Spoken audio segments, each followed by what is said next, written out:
everyone, today we've got your Deadpool 2 movie review. The Merc with the Mouth is back, baby. He's ready to kick some and hopefully invite me and the Brady Bunch to eat chimichangas. How do you like them, older avocados? As far as the story goes, this is a story all about how Deadpool's life got turned upside down.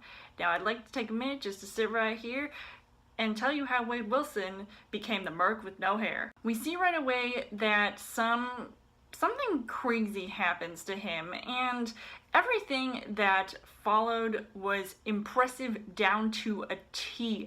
Now, I don't think I remember saying this much about the first Deadpool movie, especially when it seems like it's consistent with that style of all of these random things that Deadpool says. I think it really fits his character, and he's on a mission to do some great things, and he runs into this boy who is very intent on burning a lot of things. Regardless of all of that, he just wants to form this group called the X-Force because you know how he's in the X-Men universe and now he wants to create his own team to save the world.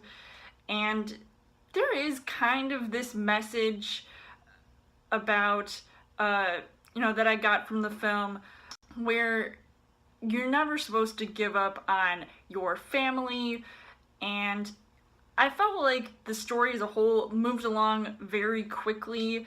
And I liked how there was a slight tone shift, and it had me with mixed emotions in a good way. Now, as far as the casting goes, you've got Ryan Reynolds, who is back as Wade Wilson, aka Deadpool, and I think I couldn't pick anyone better to play this character, especially where he makes these witty remarks and he's always talking about the comics and the Marvel universe and all these different things, and he really is the Merc with the Mouth that proves that, he was meant to play this character that he worked so hard to put on screen, and I just think it fits really well with him. And when he's pitted up against Josh Brolin, who we had already previously seen playing Thanos, and he was in Infinity War, and now he plays a new character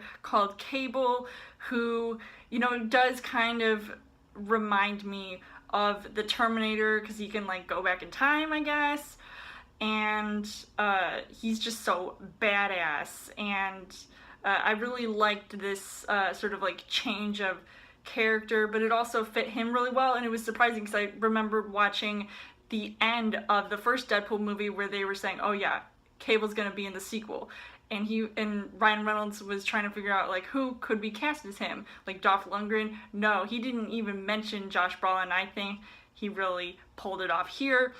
There were some other characters in this movie that I wasn't exactly as impressed with, like Zazie Beetz, who plays the character Domino. Now, I don't know much about her character, and I think there was also some controversy with her character and how she was supposed to be portrayed.